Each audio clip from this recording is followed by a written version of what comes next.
the Senate of Nigeria has begun moves to whittle down the powers of the governor of the Central Bank of Nigeria. Amendment bills seeking to remove him as chairman of the board of the bank have scaled second reading.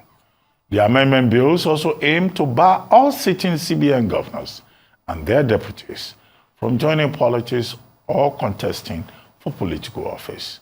Arise correspondent Obiaraeri tells us more. In what seems like a radical move to weaken the powers of the governor of the Central Bank of Nigeria, CBN, the Senate has initiated two bills aimed at separating the head of the management of the Central Bank of Nigeria from the chairman of the governing board. The current 2007 Act deposits both positions and powers in the incumbent governor. In the bill sponsored by Senators Sunday Karimi and Darlington Wokocha, the Senate wants such arrangements to give way, hoping to reform the CBN. These amendments were carefully proposed to deal with the following issues. One, address the corporate governance and lack deficit of ethical conduct that bedeviled the central bank management over the years by separating the head of management from the head of governing board. The proposed bills also seek additional portfolios for more deputy governors, increasing the number to 6 from each of the geopolitical zones as opposed to the initial 4 positions. The most profound of the proposed changes is an amendment that completely forbids the sitting governor and his deputies from joining politics and contesting for political offices while in service. A move the lawmakers argue would eliminate conflicts of interest. I'm proposing that Section 9 be amended further, that will ban the CBN governor and his deputy from participating in politics when they are in service. Propose this bill. I listen to everyone. I think we are confusing policies for law. The behavior of the immediate past governor of the bank was not as a result of legal loopholes. It was absence of governance. And even the Senate was also unable to assert, to find the courage to assert its oversight responsibility. The amendment also provides for an additional position of a deputy governor to represent the 6 geopolitical zones in the country for robust engagement in the administration and policy of the central bank. In this country now, you cannot discount the sensibility, the political sensibility of our people. And so, asking for the appointment of persons in the board from geopolitical zones doesn't make it, doesn't politicize it. In every political zone now, you can find competent persons and meritable persons that can take positions in the CBN. The central bank currently has 12 members in its board, 10 of who are members of the board's management team. The Senate wants the composition expanded to include the Auditor General of the Federation, Chairman of the Federal Inland Revenue Service, FIRS, and the Chartered Institute of Bankers for proper synergy of fiscal and monetary policies. We must make the person weaker, but make the nation stronger. Africa is safer when we have stronger institutions, with weaker personalities. But where we have stronger personalities and weaker institutions, then we will still be in the woods. The consolidated bills, which scaled second reading, were referred to the Committee on Banking, Insurance and Other Financial Matters for further legislative work. The committee has 2 weeks to revert to the Senate at plenary. Obiaraeri, Arise News. Okay, Obiaraeri, Arise News there. But President Bola Tinubu also further addressed business community concerns at the 29th Nigerian Economic Summit, reassuring it that measures have been implemented to enhance foreign exchange liquidity in Nigeria. He pledged to honor all legitimate foreign exchange contracts, to clear a significant backlog and boost investor confidence. That backlog, estimated at around $10 billion, has strained local Nigerian banks, causing correspondent banks to suspend several transactions. This has mounted pressure on the Nigerian currency. The naira at the parallel market and the official exchange window, raising concerns about its further depreciation. Joining me to discuss these economic issues in Nigeria is a financial expert, Dr. Nnaemeka Obiaraeri. Good to have you on Arise News. This is the live, this Sunday talk show. Thanks Dr. Obiaraeri. Thanks for having me, Dr. Bati. Dr. Obiaraeri, this is your territory. Yeah. You know this subject. Well, the Senate, through Senator Sunday Karimi, I think Kogi West, and Senator Darlington Wokocha from Abia, they are saying, well, you have to review, amend Section 9 of the CBN Act, and also expand the board so that the CBN governor and his deputies cannot join politics, and that, the CBN governor will not have powers, expansive powers. But I have argued that Section 9 of the CBN Act is to be taken in its ordinary and natural meaning, what is called the literal reading of what the law says. And it's clear enough in Section 9 that the CBN governor, right, and the deputies must devote the whole of their time to the work, fully. They cannot do any other thing. That's what the literal meaning, the literal interpretation of that particular section of the law says. But they say no, they want to amend it to say no, you can't join politics. So I had argued earlier that I align with Senator Adams Shomale, who says no, what we faced was bad governance. The law itself is adequate. That's one. The second one is expansion of the board to include the president of the Chartered Institute of Bankers, to include the chairman of the Federal Inland Revenue Service and other parties. What do you think? And then, of course, the second matter that we raised about Tinubu saying his administration will clear FX backlog. Dr. Bati, thank you again for having me. Like I said, Nigeria is not short of good laws and good policies. I am one person that have advocated for independence of the Central Bank of Nigeria. All over the world, the Federal Reserve Bank, they're always independent. Independent to pursue the monetary forex policies of any economy. The physical management of the economy is left for the 3 tiers of government. Now, just like Senator Adams Shomole said, we are not short of laws. The CBN has oversight functional powers over the CBN governor and any of the appointees of the executive arm of government. The law made it clear that if the Senate and the House of Rep are not happy with what an appointee is doing, they will have simply gone to the Senate, move a motion for removal of the person, get 2/3 of the Senate members to approve it. A president will have his hand tied and he will remove the person in office. So trying to whittle down the powers of the CBN governor is not the best way to go. What we saw over the last 8 years was the Central Bank of Nigeria delving into the realms of the physical economic management, trying to do intervention funding on things that should have been left for the collaborative activities of the 3 tiers of government.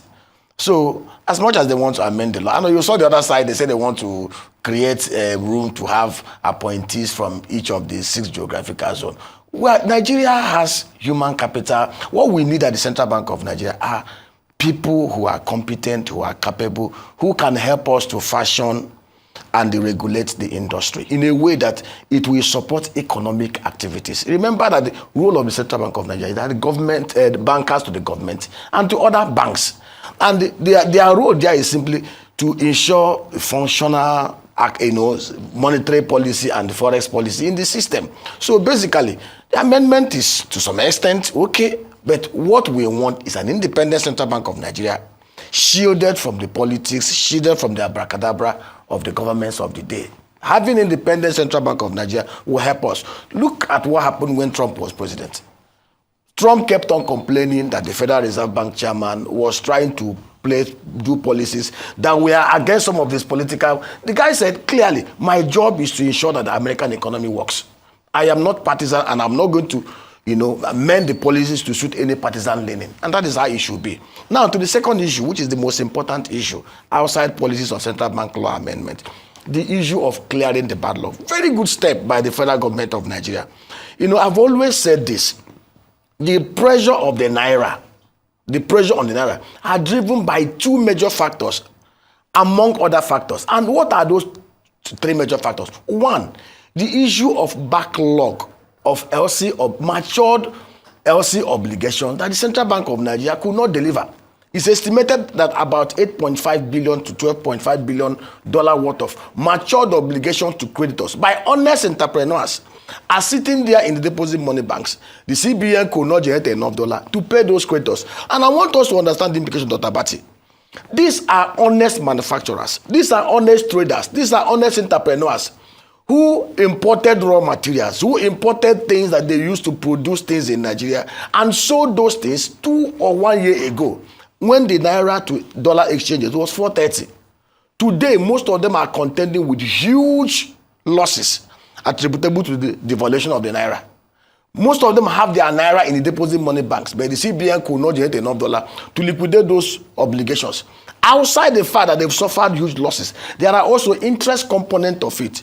And this pressure on the naira has made this one, each and every one of them, already they're in a hole and in a mess. So they're trying as much as possible to source for dollar from any avenue to be able to liquidate their obligations. So if the central bank, if the federal government of Nigeria have promised to do it, and of course, the step they are taking is interventionist step, trying to securitize receivables from LNG, future dividends, trying to borrow from Afrexim, about $10 billion. Its intervention is because it will help us to clear the backlog, which is very, very good. But if we clear this backlog, it will stabilize this pressure on that side. The second one is speculation. And this speculation is because of the uncertainty in the system. Nobody knows when this devaluation will bottom out. The third one, which is the most critical one, is the corruption demand on the dollar, and which has to do with the physical side. Just watch the trend. Once we receive FARC and JAC and IGR, the next thing you will see is those political office holders will try as much as possible to look for dollar as part of the way they will hedge some of their loots, and which is not proper and which is not appropriate. To make this sustainable, yes, these measures will help us to clear the backlog. It's not just clearing the backlog. The CBN, the federal government of Nigeria should work with the CBN and look at these genuine creditors. Like the cutoff should be around June 2023. Some of them have holes in their books now because of the valuation. There should be reprieve. Central Bank of Nigeria should work with the commercial banks to see how some of these honest entrepreneurs should come to their aid in terms of reducing some of the losses they are carrying. Because, you know, I said this in the last time I was in your studio. If urgent steps are not taken to clear this backlog at a very, very concessionary rates, and also to see how they can help them to come out of the loss positions they are carrying, many companies will go down and many jobs will be lost.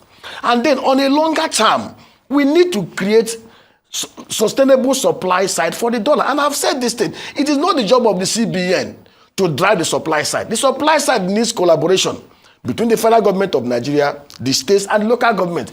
I insist, and I've always repeated it, Nigeria is one country that ticks the right boxes for any honest investor to come in. It's estimated for this country to get even to the level of the second world country, we must have consistent capital investment of at least $100 billion on an annual basis, sustainable and consistent over the next 30 years. Nigeria is one country. If we have put in place the right constitutional, physical, monetary, and security architecture in place, we can easily produce and export nothing less than $350 billion worth of goods and services out of this economy. The issue is not even the naira falling. The issue is that the environment is not ripe for productivity. There is so much insecurity. I'll give you an example. Today, Nigeria imports practically over 50% of the crude palm oil resources that it consumes here. This is a country that in 1964-65 controlled 45% of the global crude palm oil market. Today, that market is sized at $72 billion.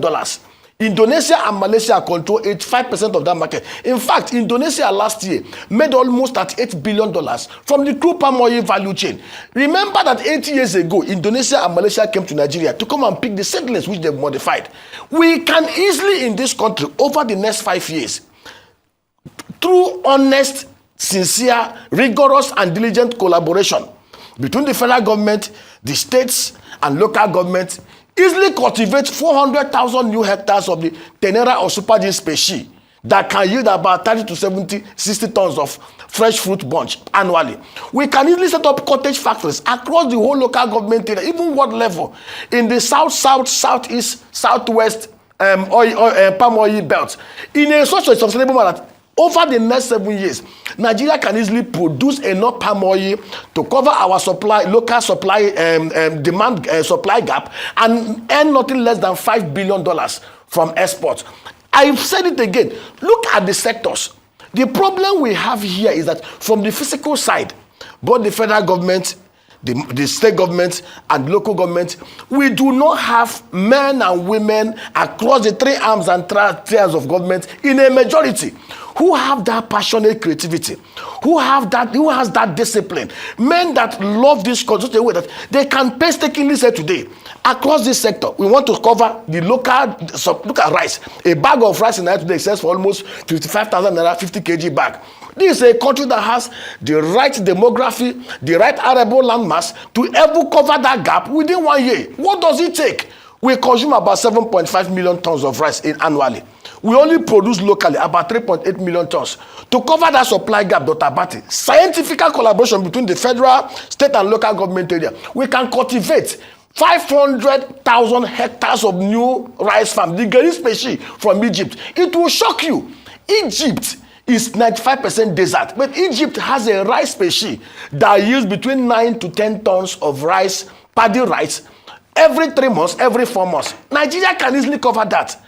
The same thing applies to different sectors. I gave you an example. Saudi Arabia, as wealthy as Saudi Arabia is from the crude oil, Saudi Arabia in 2006 scientifically embarked on a project to curb desert encroachment. They planted 1 million hectares of the date plantation.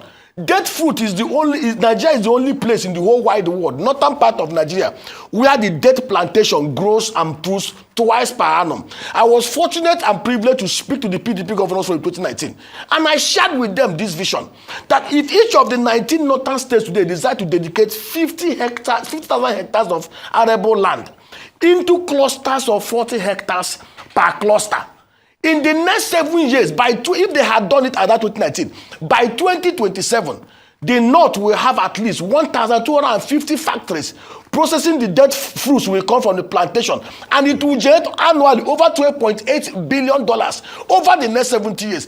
There are different things we can do in different sectors to generate enough. If we have enough dollar inflow into Nigeria, sustainable basis with security in place, we won't be having the problem we're having today in Nigeria. Dr. Obiaraeri, that's my next point. The Tinubu administration is saying, yes, it wants to address the challenge of supply, stabilize the market, strengthen the Naira, which is now exchanging for about 1,310 around that to the dollar. So, I mean, and people are scared because everybody is afraid. Even the schools, children are in midterm now, younger children. Some of these schools are saying they will increase school fees, that the economy is not doing well. So should we parents be punished? They want to give people hypertension. But this is my point. One of the measures being introduced by the Buhari administration is that the Tinubu administration wants to engage looters and hoarders of forex to get them to bring back what they have looted, what they are hoarding into the system to address this supply. So it looks like President Tinubu is applying morality and dealing with the key issues. What do you think? Dr. Abasi, this is interventionist, like I said. We need to sit down. Like I said, one of the problems we have in this part of the world is that we lack rigor in executing good policies that we already have in place. I'll give you an example. Why? Go and check. From 1999 to 2015, there was never a time in the history of Nigeria between 1999 to 2015 where we had arbitrage gap between the official market rate and the parallel market rate more than 2 naira per dollar. Go and check.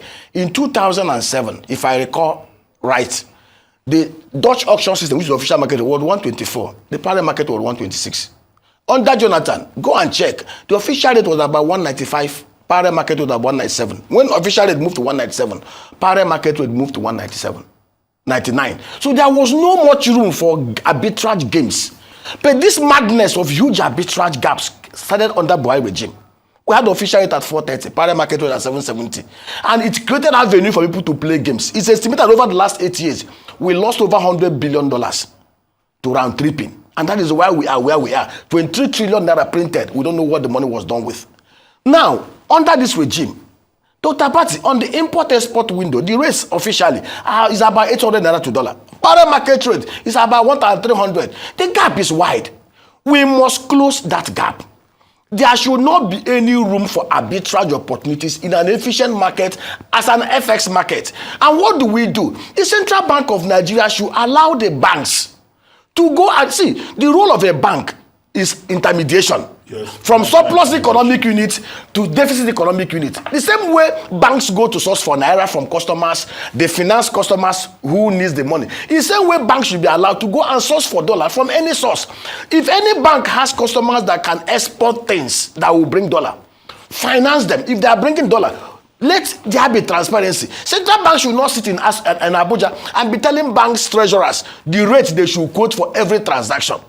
If a market is transparent, and let me tell you, we need to sustainable shore up the supply side. The crude oil we have today, as at 2011, we are producing about 2.5 million barrels a day.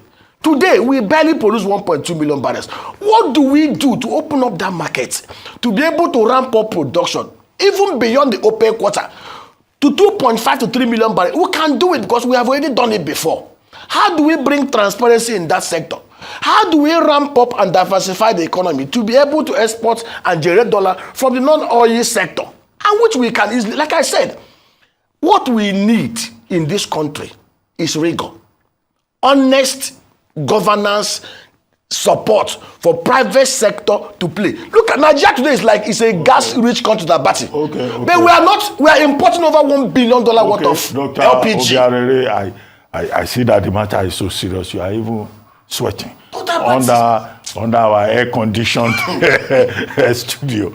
But they are saying people like you have a lot of dollars. You bring out the dollars.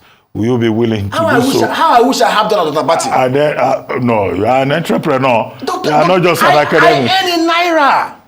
Oh, really? I earn in naira. Dr. Bati, my first attempt of going into agri to produce palm oil, to be able to export and earn dollar, was destroyed by bandits. 3 factories burnt. Nobody was arrested. Nobody was prosecuted. The palm plantation that we did, 300,000 nurses destroyed. That is what we are talking about here. Dr. Bati, if we fix insecurity, and which I've always advocated, diversify security management to the communities.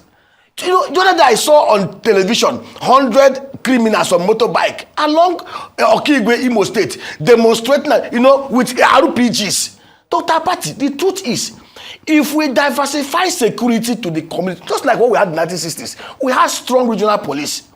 If we allow the communities to manage their security, in 6 months, they will wipe out the bad boys. And when we have security, honest entrepreneurs like me, we go and source for things that will make Nigeria make dollar. Dr. Obiaraeri, very briefly, because we need to go. The panelists will come in now. Can we save the naira? Very easy. Really? Very easy, Dr. Bati. The rates of the naira to dollar is not the issue. The issue here is that we need to put in place the right constitutional, physical, security, socio-economic, resources control architecture to drive up production of goods and services within the economy. The Vietnamese dong today, 24,000 Vietnamese dong exchanged for $1. Yet, the Human Development Index in Vietnam is 2 times better than that of Nigeria. The purchasing power of the average Vietnamese, despite the fact that the dong is weak against it, is better. Do you know why? Because Vietnam is a productive-based economy. 100 million people in a landmass that is a third of Nigeria, they produce and export over $350 billion worth of goods and services. And that is what Nigeria ticks the right boxes. From agricultural sector alone, we can easily produce, process, consume everything we normally import into this country and export more. From the gas sector alone, Nigeria can easily process and export $10 billion worth of gas. So why are we always looking at the little that is coming in? Even from diasporas. Diasporas on normal basis bring in about $25 billion annually when things were good. That $25 billion is a chicken feed compared to the power of our diasporas. The Nigerian diaspora community can easily bring in on annual basis over $100 billion if we put in place the right transparent governance framework that will make here attractive for investment to come in. Okay, on that note, Dr. Nnaemeka Obiaraeri, I would like to thank you very much for joining us on this Live This Sunday talk show.